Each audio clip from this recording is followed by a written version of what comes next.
Sir, आप कहते हैं कि प्रेम तो ऊंचाइयों से किया जाता है। ऐसे में जितनी ज़्यादा ऊंचाई होगी उसे पाना भी उतना ही मुश्किल होगा।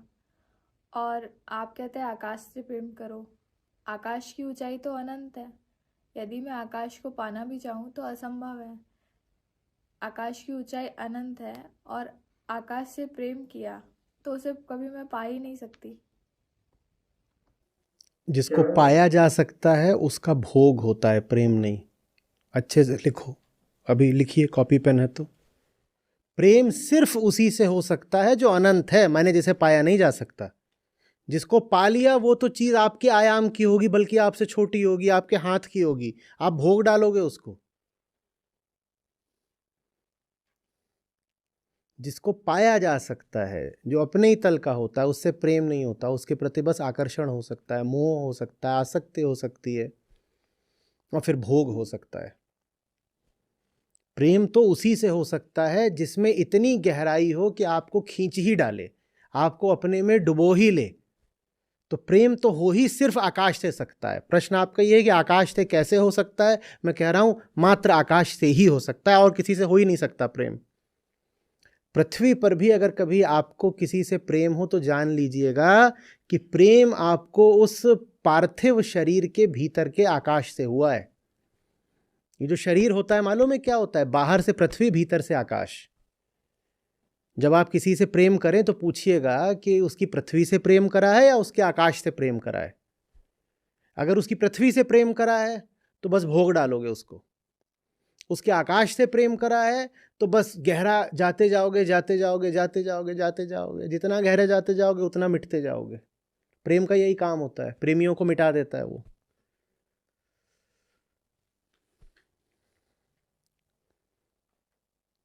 प्रेम का मतलब प्राप्ति नहीं होता। प्राप्ति तो भोग में होती है। प्रेम का मतलब पूजा होता है, पूजा। नहीं समझ में आ रही बात? वो जो सब रहता है ना कि शायरी में कि कर लिया तुझको हासिल, हो गई मेरी मोहब्बत कामिल। वहां कहते हैं कि मोहब्बत सफल ही तभी है जब हासिल कर लिया। हासिल कर लिया तो मोहब्बत बर्बाद है।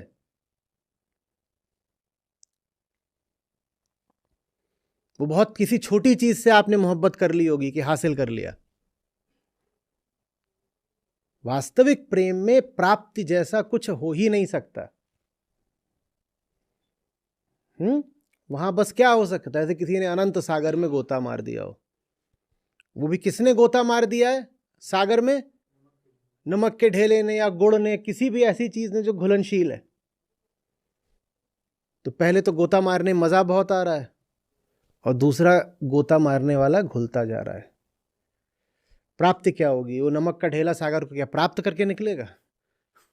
उसकी क्या बेचारे की औकात की वो सागर को प्राप्त करेगा?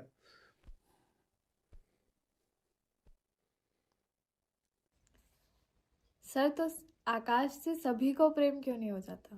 टन टन, खुफिया है बात, राज की है। हाँ, गाते ना, कैसे बताऊं क्यों तुमको चाहे। अब कोई कैसे बताए कि उसे प्रेम क्यों है, और कोई कैसे किसी को समझाए कि प्रेम बहुत जरूरी है?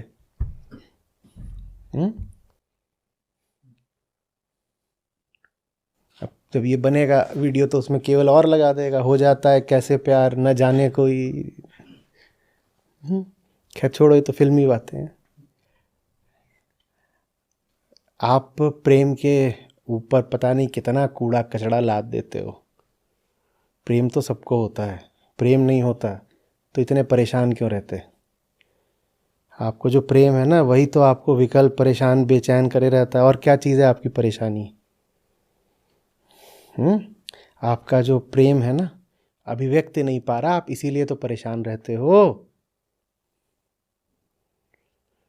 सारी परेशानी मिट जाती है जब व्यक्ति अपने प्रेम को जीना शुरू कर देता है। फिर उसमें न प्राप्ति चाहिए न विजय चाहिए, जीवन काफी है। मैं अपने प्रेम को जी रहा हूं ना, इतना पर्याप्त है। उसमें विजय मिल रही है कि नहीं मिल रही, ये कौन सोचे? हासिल कुछ हुआ कि नहीं हुआ ये कौन सोचे, मैं अपने प्रेम को जी रहा हूं, ये काफी है। पर हमारे प्रेम के ऊपर मैंने कहा कूड़ा कचड़ा लदा होता है। प्रेम आपको कहीं और होता है, जी आप कुछ और रहे होते हो। प्रेम आपका किसी दिशा में है और आप जी किसी दिशा में रहे होते हो। क्या आशय है? प्रेम हमेशा किससे होता है? क्या सवाल था आपका, किससे होता है? जोर से बोलो यार। आसमान। आसमान से होता है। और जीने लग जाओ तुम गड्ढों के भीतर, तो अब क्या होगा? गुफाओं के भीतर अब क्या होगा? दिक्कत होगी। क्योंकि प्रेम के विपरीत जी रहे हो। प्रेम चाहता है कि तुम ऊंचाइयां चढ़ो, कितना कष्ट मिले लेकिन चढ़ते रहो, और घुस करके कहीं नीची किसी गहरी कंदरा में, पाताल में सो गए हो मौज में, तो प्रेम का तो गला घुट गया ना।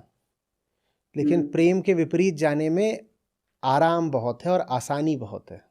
और प्रेम जो है वो आत्माहुति का नाम है। अभी नमक के ढेले की बात हो रही थी ना, वो गल जाता है। हाँ, तो वैसे ही जो पर्वतारोही होता है वो भी तो गल जाता है ना। तुम नीचे से चढ़ना शुरू करो ऊंचे हिमालय को, जब तक ऊपर पहुंचोगे 10 किलो गल चुके होगे। गलते हो कि नहीं गलते हो? 2 महीने करो थोड़ा चढ़ाई, 10 किलो गलोगे कम से कम। यही है, प्रेम गलाता है, प्रेम गलाता है। और प्रेम के विपरीत जाने में आराम है, आराम है। तो हमारा जो आराम है वो हमारे प्रेम पर भारी पड़ता है। उसी आराम को मैं कूड़ा कचड़ा कह रहा हूँ। हमने ज़िंदगी में कूड़ा कचड़ा भर लिया है, आराम का, सुविधा का, सुरक्षा का, और इसके मारे जो प्रेम है वो होते हुए भी स्वयं को अभिव्यक्त नहीं कर पा रहा। और चूंकि वो स्वयं को अभिव्यक्त नहीं कर रहा, इसीलिए हम बड़ी बुझी बुझी और बेचैन जिंदगियां जीते हैं। अपने आप से पूछना बहुत ज़रूरी होता है कि आपकी दिनचर्या में, आपके जीवन में, आपके काम में, आपके रिश्तों में प्रेम है क्या? रिश्तों में तो हम फिर भी पूछ लेते हैं प्रेम है क्या, और भले ही उस प्रेम का उल्टा पुल्टा मतलब हो, पर हम रिश्तों में तो सवाल कम से कम कर लेते हैं प्रेम है क्या। काम में तो ये सवाल भी नहीं करते कि प्रेम है क्या। काम का तो मतलब होता है आजीविका, पैसा कमाना, तो वहाँ प्रेम आएगा ये तो हम पूछते ही नहीं। और ये बात तो वही है, सुन सुनावे मोए हासी। मुझे कभी समझ में नहीं आया कि लोग कैसे काम कर रहे हैं, नौकरियां कर रहे हैं, व्यापार प्रतिष्ठान अपना चला रहे हैं, कैसे चला रहे हैं बिना प्रेम के। पूछो कि ये जो कर रहे हो इससे प्रेम है? अब उसको क्या प्रेम होगा? वो स्क्रैप डीलर है, और प्रेम तो उसको हो ही नहीं सकता वो जो काम करता है। तो उसने कभी इस दिशा में सोचा भी नहीं कि प्रेम, काम माने प्रेम होना चाहिए। और दुनिया में 99% लोग वही काम कर रहे हैं जिनसे प्रेम करना बड़ा मुश्किल है। हालांकि ये भी सच है कि किसी भी काम को प्रेम के रंग में रंगा जा सकता है, पर उसके लिए प्रेम पहले इतना अनावृत हुआ तो हो। प्रेम अनावृत हो पाए इसके लिए सबसे पहले प्रेम को ही जीवन बनाना पड़ता है। जब प्रेम जीवन बन जाता है तो फिर उस जीवन में कोई भी काम ले आओ वो सब प्रेम के रंग में रंग जाते हैं। लेकिन पहले तो प्रेम को मौका देना पड़ेगा कि तू जिंदगी बन जा मेरी। सबसे हमारी जिंदगी की त्रासदी बड़ी ये होती है कि हमारे काम का हमारे प्रेम से कोई रिश्ता नहीं होता। हम नौकरियां तलाशते हैं, जिंदगी नहीं। संस्था भी अभी लोगों को आमंत्रित कर रही है, आइए संस्था में शामिल होइए, तो आवेदन हम मंगा रहे हैं। तो उसमें पता है क्या लिखते हैं? Get a job, get a life. बार बार उनको जो एक मूल बात है, सच्ची बात है, बता रहे हैं कि हम कैरियर नहीं दे रहे हैं आपको, हम आपको एक ज़िंदगी दे रहे हैं। पता नहीं बात कितने लोगों को समझ में आती होगी, पर जिसको ये बात नहीं समझ में आ रही, मेरी संवेदनाएं और शुभकामनाएं उसके साथ हैं। वो आदमी बड़ा गरीब है, वो कहीं होगा, पैसा कमा रहा होगा कुछ नौकरी करके, पर बहुत गरीब है। जिस आदमी को अपने काम से प्रेम नहीं, जिस आदमी ने अपना काम अपने प्रेम के आधार पर चुना ही नहीं, जो आदमी सिर्फ पैसा कमाने या करियर के लिए सुबह सुबह घर से निकलता है, वो आदमी बेचारा कितना गरीब और कितना दुखी है। हम्म? तो मैं इसका अर्थ ये समझाऊं कि उन लोग को आसमान से प्रेम होता है, लेकिन मेरे को ज्यादा अच्छे से इससे समझ में आता है कि उनको चढ़ने से प्रेम होता है। जहां पर वो हैं उससे और ऊंचा उनको चढ़ना है। हाँ, तो ऊंचा का क्या मतलब होता है? ऊंचा का मतलब ही आसमान होता है। हाँ, मतलब एक तरह से उनको रिजल्ट से नहीं, जो प्रोसेस है उससे प्रेम होता है। हाँ, जो कोई भी प्रोसेस होता है ना, वो प्रोसेस किसी दिशा में होता है। दिशा को छुपाने की कोशिश मत करो। वो दिशा है डायरेक्शन स्काई। हाँ। वो अंग्रेजी में गाना सुना है ना, आई वॉन्ट टू फ्लाई? नहीं सुना है? चलो खोज के लिखना है, डायरेक्शन स्काई। अच्छा। किसी ने नहीं सुना?